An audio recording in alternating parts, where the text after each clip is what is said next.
today I'm going to show you how you can mix time lapses and slow motion to create this cool effect. So the things that you're going to need are a camera, an intervalometer. Make sure you check your camera to see if it has an intervalometer before you go out and buy one.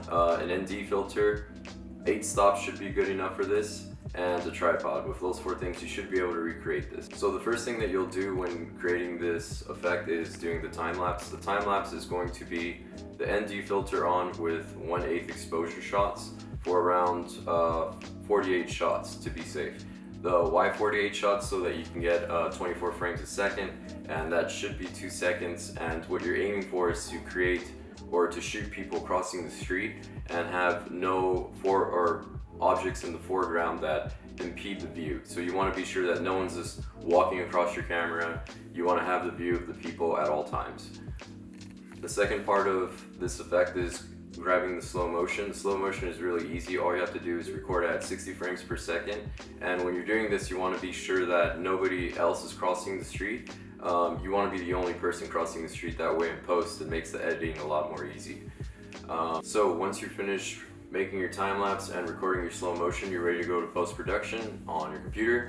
What I like to use for this effect is Premiere Pro. You can also do it in After Effects using roto brushes, but for Premiere Pro we're going to be using opacity masks and just layering the 2 footages on top of each other. Okay, so now we're in Premiere Pro and I've imported my time-lapse footage and as well as my slow motion footage. Just to be sure that you guys know how to do that, when you import your time-lapse footage, you go to your folder with all your images and then you be sure that you click image sequence, and I've already done that so I don't need to worry about that. The video footage is fairly easy. You just Control I or Command I, and then you go to where your video is and you just import it. So now you have these 2, and when you drag it over into the timeline, you're going to drag your video sequence first, not your video footage first, not your time-lapse footage. So now we have this video footage, and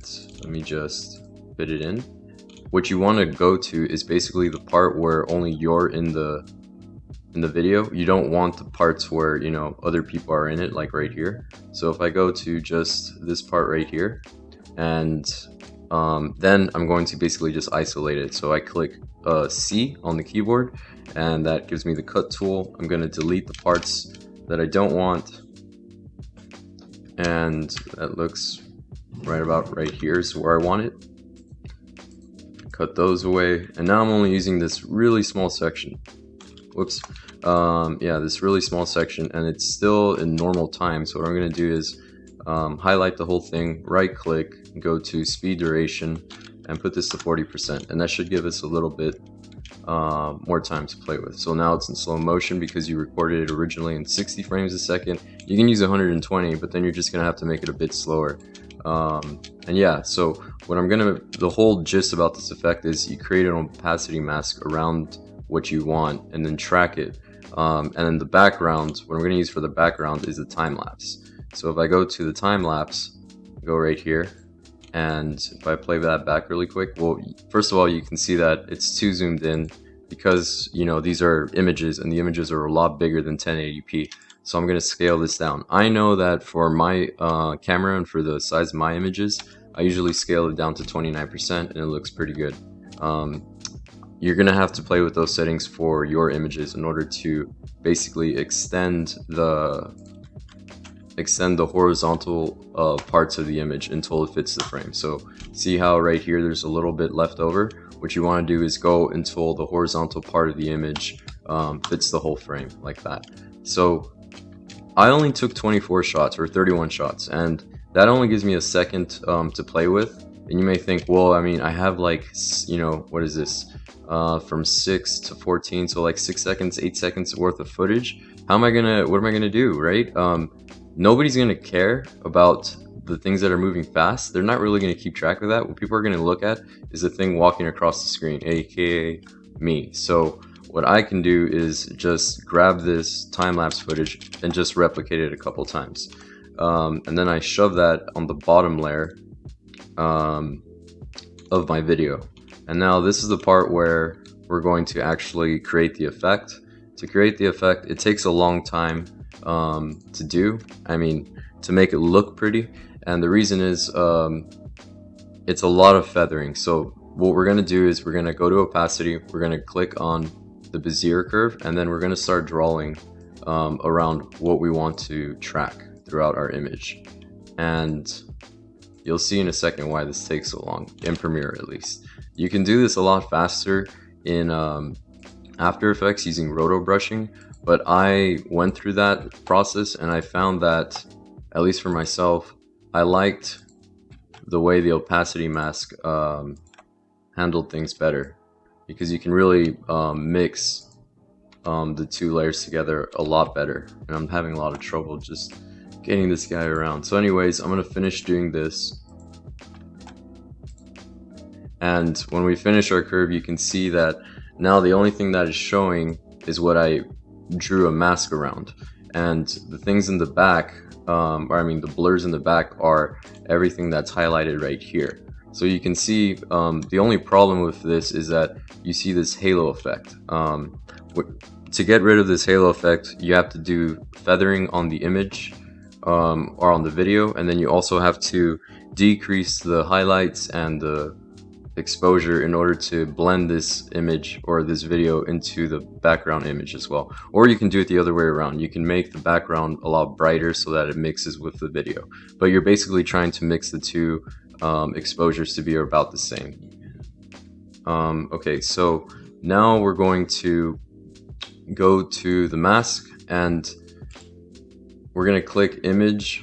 We're gonna do this frame by frame, and when you do it frame by frame, you're able to really play with these nodes and even create new ones if you want, so that you can adjust your opacity mask as you like. And one thing that really blends the two together is by increasing the feathering. We're able to mix the two images a lot better, and it'll look okay because it'll seem like, you know, these ghost-like images are just zooming past them, and you won't be able to really tell the difference. So if you just click on the track forward, then you're not going to get the best results, because it's going to not adjust the opacity mask to things like, you know, this foot moving.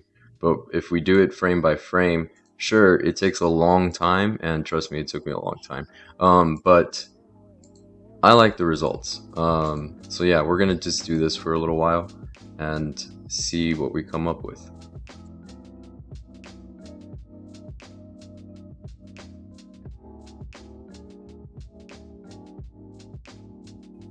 Okay, now that we've done a couple of the images, what we're going to do is click Alt bracket right, and Alt bracket right should basically set your work bar to where you want that to be. And then I'm going to put this guy at the beginning of the image, and we're going to render this guy, see how it looks. And let's see, so as we can see, we've made an opacity mask, and this is just a rough idea. There's a lot of work that needs to be done. You can see right here, you know, I could have adjusted this guy, I could have adjusted this guy to be a lot closer in, and the more points you use, the more precise you can get. But yeah, you basically, this is where I started making it, and if I play that back, you can see that the effect is happening. The only thing to note is, yeah, you do have to edit some of the color to blend in the two images. So as we can see, as things are right here at 0, you can kind of see where the separation is between the video and the time lapse. But as we bring down the exposure, maybe bring down the whites a little bit, then bring the shadows. Oops, nope, don't want to do that. But basically, we're trying to blend the two images together. As we do that and we play back the image again, the effect is created. And yeah, you basically do this for as long as you want to create this effect, and the final result is basically what you saw. Does this take a lot of time to do? Yes, it does. Do the results look pretty cool? Well, you tell me.